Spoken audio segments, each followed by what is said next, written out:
Thank you. It's interesting. One comment about that last question about leaving the branches to perfuse the sac if you want to stage.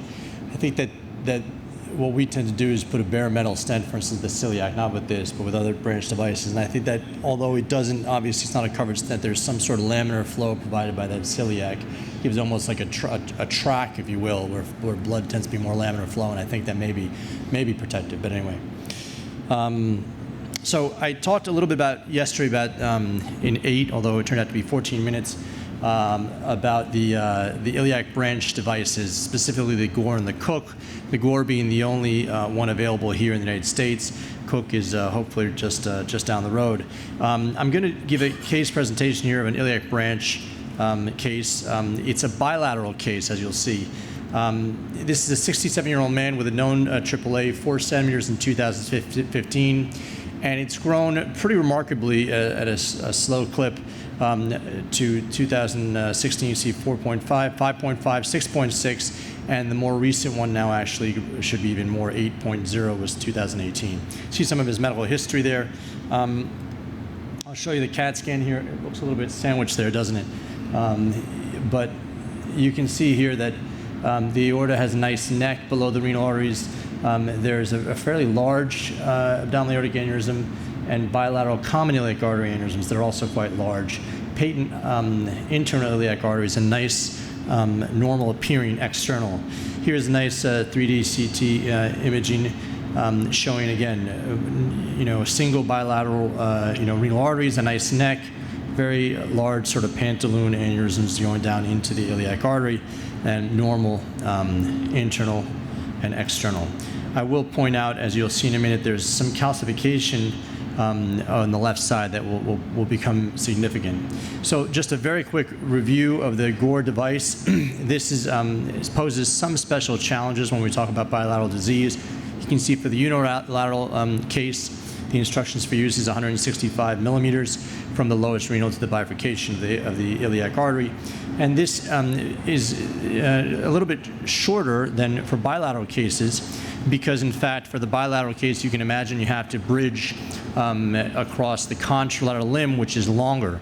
I suppose in the future, if they were ever to redesign this graft specifically for bilateral cases, you'd have 2 short limbs for the main body, and that way you could accommodate shorter, more compact anatomy. But suffice it to say, you do need to have slightly longer anatomy when you're considering bilateral cases. This is some of the other IFU specifications. You can see the 165 for the ipsilateral and the 195 for the contralateral. The 17 millimeter common iliac arteries. The diameters of the target seal zones here in the internal, 6.5 to 13.5, and you can see the external also. So when you look at this, and we of course do this at Terra Recon with central line measurements, take all our diameters, et cetera, but this is the very important one, right? You can start to see this is about an 8 centimeter aortic aneurysm. On the right, anyway, you see a 5, nearly 6 centimeter common iliac artery aneurysm. Some severe tortuosity, I'll point out here on the right side, becomes somewhat important if you're thinking about percutaneous closure, because the ProGlide device sometimes doesn't want to make these turns and can end up buckling right here at the elbow.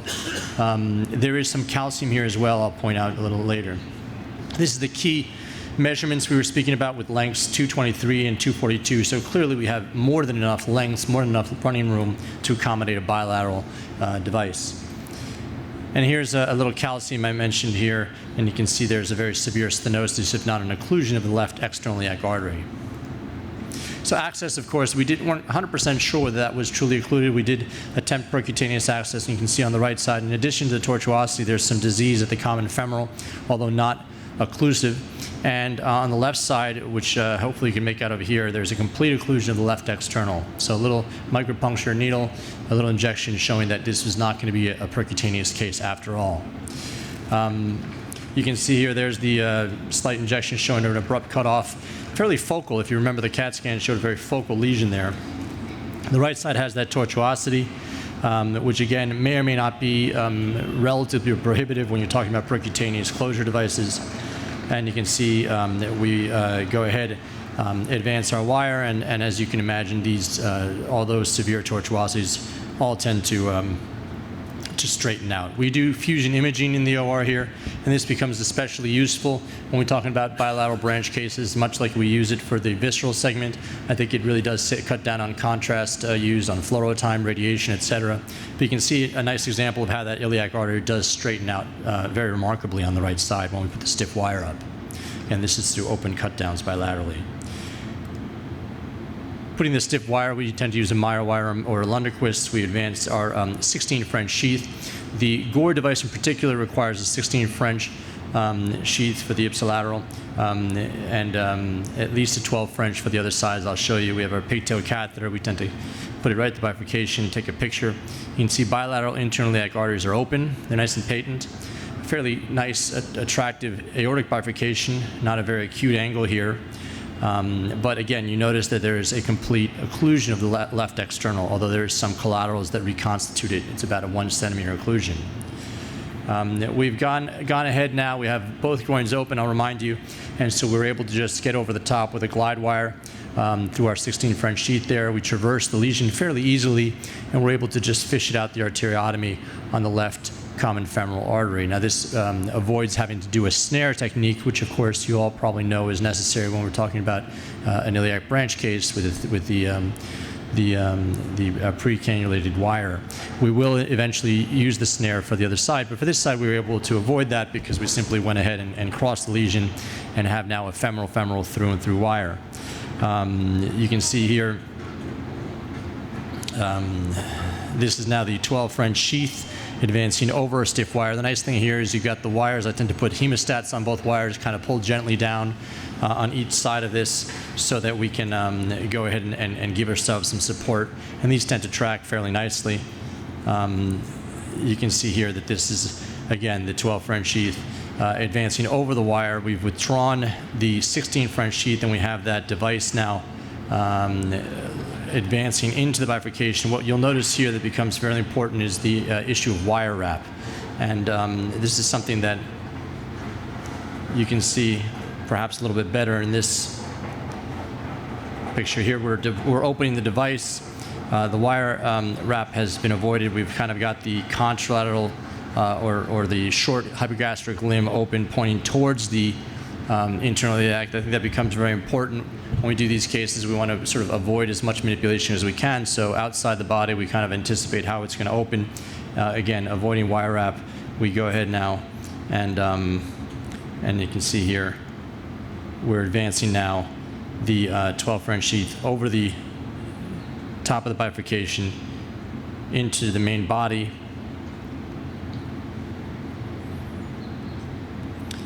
And again, there's kind of all pancaked, all these images. I apologize. They're all getting cut off, but maybe it's the way it was formatted. But the important point here is that that sheath kind of gets stuck at the lip of the flow divider. We advance it sort of bareback and eventually end up using a dilator. Another key point I'll bring up here is that this is a 12 French sheath. These sheaths track very nicely, especially with the through and through wire, but occasionally you end up with a problem at this very point, because remember, this wire is coming out the sheath on the ipsilateral side, and our aim here is to cannulate the gate and get into that internal iliac. Well, as we start to advance the bigger devices here, the bridging Vibon stent, sometimes if there's a competition or a wire wrap occurring here, that can be problematic. And I'll show you that occurred on the other side and how we dealt with that. But again, here we've got a selective angiogram. We've got a catheter here, a TEGT catheter. And you can see here we've now exchanged, in this case, a magic torque wire, sometimes a Rosen wire. Magic torque's a little stiffer. Again, it doesn't matter much when you have the through and through wire, but the minute you forfeit that wire and have to now advance your Vibon selectively, or exclusively, I should say, over this wire, we want to make sure we have a nice, robust platform to support it.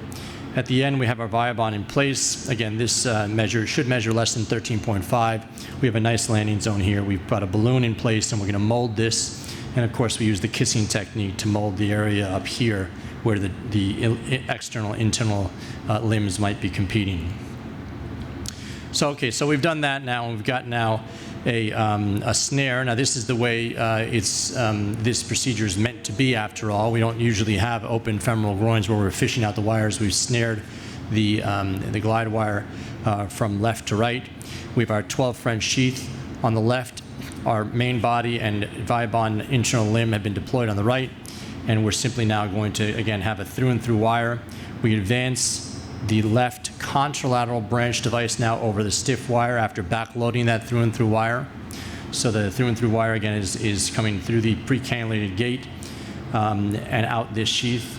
Again, the long marker represents the gate, and we generally want to anticipate how that's going to open and behave, and so we try to keep that sort of pointing towards the hypogastric branch.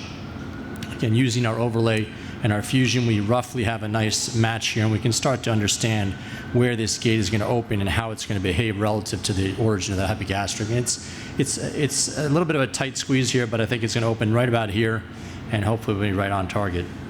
And sure enough, there's the device before we've deployed it. We've got our no wire wrap here. You notice this nice gap here, so we pay attention to that. Sometimes we have to advance the device up into the aorta to really exaggerate this and make sure that these separate.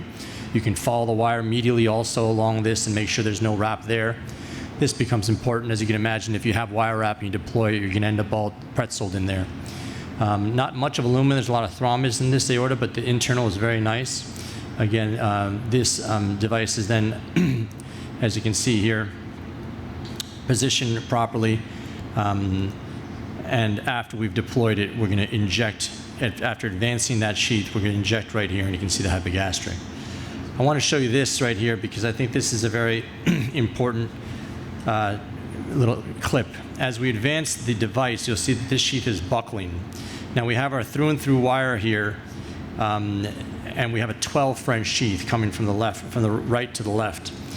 This is probably not the ideal way to do this case. I think now this case I put up here for teaching purposes, but I normally would put a 16 French sheath and the 12 French through the 16 so we can have complete isolation of that cannulation of the hypogastric. The 16 French will be through and through, supported by the through and through wire, gives us nice support, but the 12 French is now independent and avoids this situation because we would be able to use the 16 French and anchor it in place.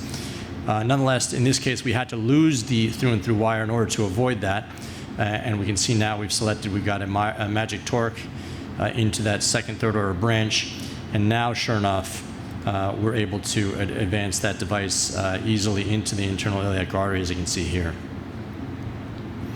This is a different patient, but I just want to point out the 16 French sheath here that's got the through and through wire. We've selected the hypogastric, and now we've got a 12 French sheath coming all the way down here. There's the tip of the 12 French sheath.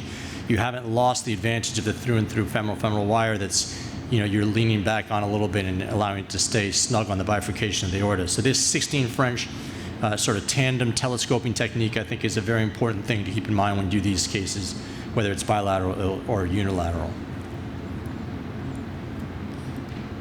So this is then, once both devices are in place, we've ballooned them. I didn't show you those pictures of the ballooning, but again, the kissing technique to make sure we've molded them nicely. You're not going to get another opportunity to do this later without a lot of struggle, so I think you really have to pay attention to those junction sites, make sure you balloon them properly. Again, this is a very generous distance here, so we're not too worried, but after we deploy the Gore main body here, the excluder, you can see that our ipsilateral limb comes to about here, and we've got we cannulate the gate, confirm that we're in properly, and then you can see we can put our mark, after we put our stiff wire, of course, we're going to mark our distances, but even on the ipsilateral side, as I said here, you even have a gap here, so you have plenty of length. And we're going to go ahead and do our usual ballooning. Just pay attention here. We don't want to get too aggressive about bringing it all the way down because we can be a little bit sloppy if you're not careful and end up ballooning and crunching your internal or hypogastric branch. So we want to stay above this level here so we can stay in the area of overlap. Then, of course, we went and took care of that near occlusive or completely occlusive lesion here. We put an atrium in there. There's the atrium going up. And you can see, again, the completion looks quite nice. Both branches are open down here. There's no endoleaks that we can see. And we don't have yet a post-op CAT scan, but we've got a duplex here that shows no obvious leaks anyway. So anyway, this is, I think, a lot of nuances here to doing the bilateral case, which I didn't go into too much depth, but I think you have to pay special attention to the preoperative measurements, lengths in particular. and try to avoid some of those complications such as wire wrap, et cetera, things like that that can really end up biting you. So, thanks.